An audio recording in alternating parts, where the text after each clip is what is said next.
बाबू सुनो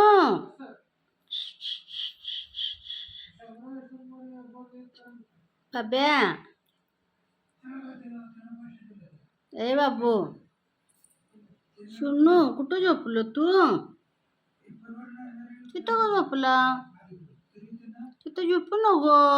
हे बघ गँग कसं आहे बघ बघ गँग तू तिथं झोपला य दूध पिय य हाय शिल्लक य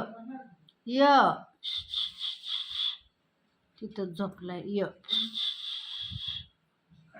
ये बाबा ये सोन्या पिल्लू माझं पिल्लू पांढरं पिल्लू य हे बघ इथं कसं चाललंय नुसतं लाट्टांबळ घेऊनच बसली आहे आडवी रस्त्यात छोटासाच व्हिडिओ आहे बघा आणि शेअर करा बघतोय माझा बुक्या कसा बघतोय सन्नाई म्हणजे शन्न